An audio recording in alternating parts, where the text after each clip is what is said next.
Na semana passada, Fernando Haddad já havia dito que sim, todos os pontos que pudessem gerar ali um impacto primário nas contas do governo federal seriam vetados. Inclusive, ontem houve uma reunião entre Fernando Haddad, o presidente do Senado, Rodrigo Pacheco, também o líder do governo no Congresso Nacional, Randolfo Rodrigues, e o ministro da Casa Civil, Rui Costa, justamente para acertar esses vetos publicados hoje no Diário Oficial. Então, a sanção dessa lei foi publicada hoje, assinada pelo presidente Lula, sanção com vetos. O que a gente pode falar em relação às estatais, Nilson, é o seguinte: houve um acordo para manter essa questão da chamada federalização, ou seja, para quitar as dívidas com a União, os estados vão poder transferir para a União bens, sociedades participativas ali, então os estados vão poder transferir para a União. Houve uma avaliação inicial de que esse trecho poderia ser vetado por gerar ali um eventual impacto nas contas do governo, mas o entendimento que prevaleceu é que, se houver impacto, não é imediato. Isso porque essa chamada federalização das estatais vai depender de aval da União, ou seja, ainda que gere impacto, não é imediato. Portanto, houve um acordo para se manter esse ponto do texto. A dívida dos estados com a União hoje é estimada em cerca de 800 bilhões de reais.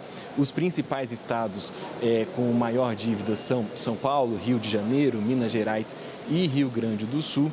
Então, o que o governo está fazendo é mudar a base de cálculo da dívida dos estados. Hoje, o reajuste leva em conta a taxa Selic ou a inflação mais 4%, o que for menor.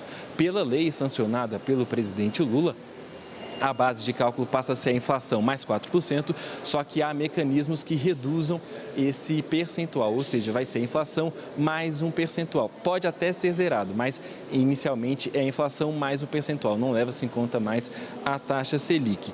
O que é importante a gente dizer é o seguinte: os vetos foram publicados no Diário Oficial, agora cabe ao Congresso Nacional decidir se mantém ou derruba os vetos do presidente Lula, mas nós conversamos com interlocutores do presidente do Senado, Rodrigo Pacheco, e, segundo o relato deles, o entendimento de Rodrigo Pacheco é que a sanção, da forma como aconteceu, mostra um esforço do governo Lula em tentar resolver essa questão da dívida dos estados, mantendo o equilíbrio das contas públicas. Nilson, para encerrar, saiu agora há pouco uma nota oficial por parte do Palácio do Planalto sobre essa sanção com vetos, e o Palácio do Planalto disse o seguinte, abre aspas: a sanção presidencial reforça o compromisso com a solução da dívida dos estados, possibilitando a redução dos juros, o alongamento da dívida e o uso de ativos para abatimento dos débitos, incentivando uma gestão fiscal responsável e investimentos em áreas prioritárias para o desenvolvimento do país. Fecha aspas. Então, agora a sanção publicada no Diário Oficial, sanção essa com vetos que foram comunicados ao presidente do Senado, Rodrigo Pacheco. Nilson.